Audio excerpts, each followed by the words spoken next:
right, you salty sailors. Time to raise anchor and set sail for your best scrawny life. Arr! You may recall a previous video where I identified this mushroom as Phylloporus rhodoxanthus, one of the guild boletes. Now it turns out I was completely wrong about this. This is actually a russula mushroom, so in a completely different family, not in the family Boletaceae. This is a russula mushroom that has been attacked by Hypomyces luteovirens. In other words, that Hypomyces genus are those molds that deform mycorrhizal mushrooms. Now here is the real Phylloporus rhodoxanthus, and you can see where I made my mistake. It has a red cap, it has yellow gills, roughly the same size and so forth, and it emerges from the ground just as I found those russula mushrooms that had been attacked by the Hypomyces. And the AI on iNaturalist.org is what corrected my mistake. And of course there were enough minor details that I should have kept my guard a little up a bit more. So what mistake in thinking, what error in reasoning did I make that led to this misidentification? One that we've talked about on this channel before. Was I overconfident? Did I fall victim to that Dunning-Kruger curve? Well, perhaps another way of stating that same idea is that you don't know what you don't know. There's always more to the iceberg than what there appears to be on the surface. Now that is part of the problem, that ties into it, but perhaps a better description of where I went wrong is the confirmation bias. That filtering tendency that our minds use to interpret reality, that tendency to see what we expect to see, to find the known, the familiar, the conclusion that's easily jumped to. And it's deeply ingrained in human consciousness. Now at this point we must pause our discussion because a smallmouth bass has taken the fly and wrapped the leader around a sunken branch. Under a log. Under a log. But somehow the hook continues to hold the fish. The line eventually untangles between the efforts of the two of us, and the fish is eventually brought to hand. Now previously, if you had asked me if I thought artificial intelligence was more or less susceptible to the confirmation bias than ordinary human beings, I would have said garbage in, garbage out. I would have said its susceptibility to confirmation bias is exactly the same as that of the average human. But it seems that perhaps I was wrong about that as well. But let's take a break and just enjoy some river time.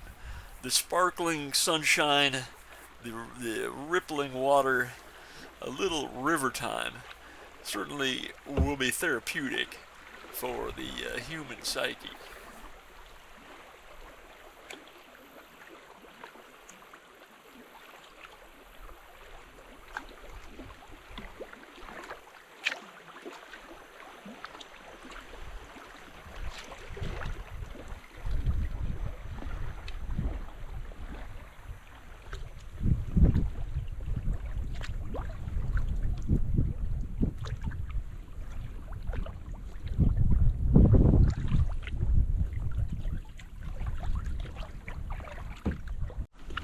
And my mistake illustrates what I've always said, or why I've always said, don't use these videos as your sole source of information, as your only resource, your only reference resource. And of course I wasn't disappointed or upset about being wrong or anything, because I'm always excited to find new things and had the opportunity to learn.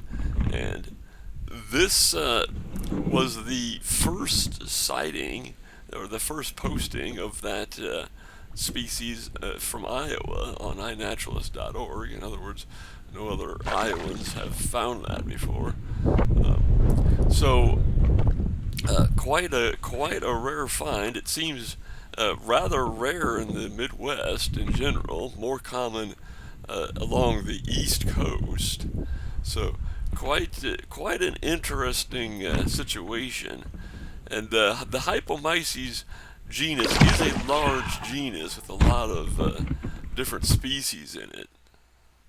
Now at this point I was in danger of drifting backward through a riffle, so I had to shut the camera off and get it out of the way so I could focus on controlling the boat and fighting the fish and not losing it. But once I was safely onto a sandbar with the fish, I turned the camera back on. So here you can see the release. So still some decent fish spread around in the river.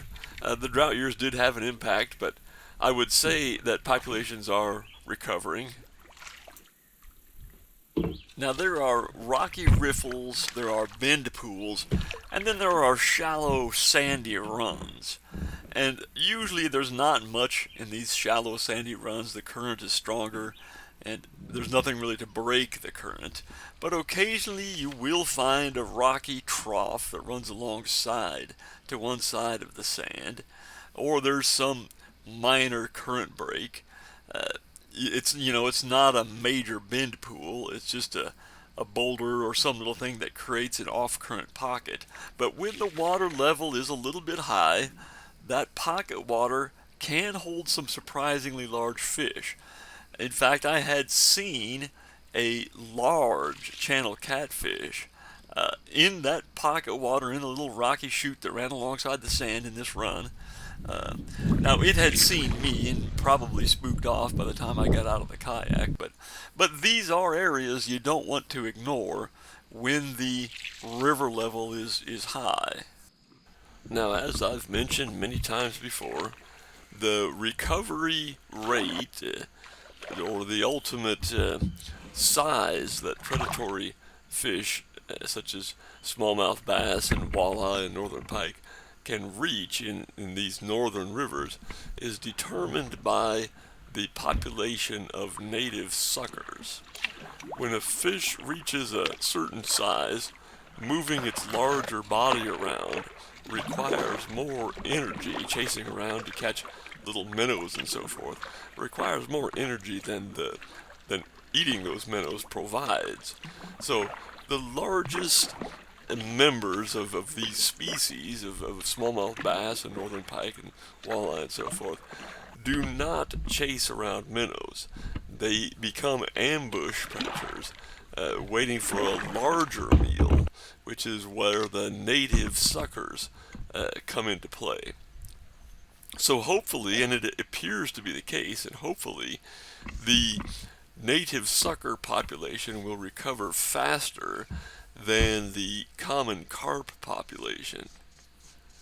If that is the case, if native suckers, which stay smaller even in adulthood, they can still be a meal, many of the species, for a pike or a smallmouth bass, even in adulthood, versus that of the common carp. If those populations recover faster and sort of fill the niche and limit the growth of the common carp population, we could see some very large predatory species, or at least we could see higher numbers of predatory species in this river once it recovers. I recently attended a wedding in the Los Angeles area, and a very promising young couple, wishing them the best. And afterward, we visited Catalina Island, where I was introduced to a local specialty, a seafood stew that has been developed by Italian Americans living on the West Coast. I had not heard of it before. It's somewhat regional, apparently. It's called Chopino. It consists of a seafood stock along with a tomato, along with some crushed tomatoes, and so here we are. I picked up some blue crabs, some small crabs, relatively inexpensively at the Vietnamese store. Not a lot of meat in them, of course, but they are great in stocks, very flavorful. So here we've got the shrimp shells, crab shells, lobster shells, some garlic, parsley, celery, uh, some carrots by way of our building our sofrito, a little bit of tomato paste, onions, salt, all going in, and along with some fennel seed and a little rosemary. And we filled that up with water, and that will become our stock. Uh, in the meanwhile, we're building a little garlic and onion for the soup itself. Those are going to get just a little bit of color. We're also going to toast some fennel seed and rosemary in a little bit of oil with that same pan. And we're working on our toppings here, parsley and green onions. So we had a few cherry tomatoes and in with a can of crushed tomatoes. In the meantime, we'll develop some little crostini here, some garlic bread, a little garlic, a little olive oil, a little salt, going into the mortar and pestle, and we'll just brush that on to our bread, and those will go into the oven at 350 till they're good and crunchy. So there you can see a really nice color, nice deep, rich stock there, about the same amount as the tomato paste, about equal parts of each. Reduce that just a little, and then in with the seafood right at the very end. You don't want to overcook it, or it will become rubbery. So in with the lobster, shrimp, and pre-cooked mussels right at the very end, and a little lemon zest and a dash of lemon juice at the very end. So back at it with our art project.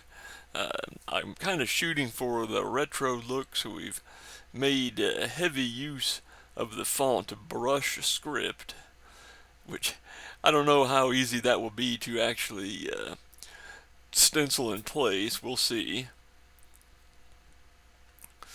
But there's the basic lettering.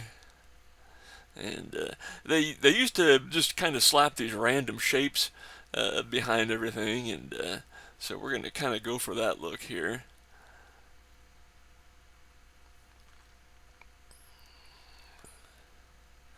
And you can see the no drop shadow, but just a white border around the title, the largest lettering there. So there's our stencil down, and we'll just slap down a little sky color. That's more or less an underlayer. There's a close view of the back of my left ear, if you ever wanted to know what that was all about. But this will basically be an underlayer for the sky, and it will sort of mark out where our stencil is as well.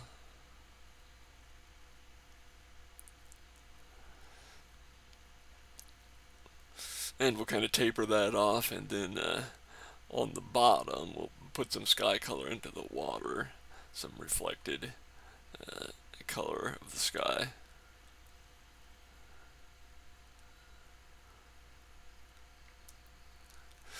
Eventually I want to put a duck and a bass kind of on the top and the bottom of where the lettering is. But that will be one of the last layers of paint. That might actually be done in oil instead of acrylic. That will be one of the last layers of paint to go down. So there we have, there's that partially primed canvas, a little strange to work with, but an interesting effect anyway. And we'll peel off the stencil. Didn't seal up real good around that bottom edge, but that's okay for now.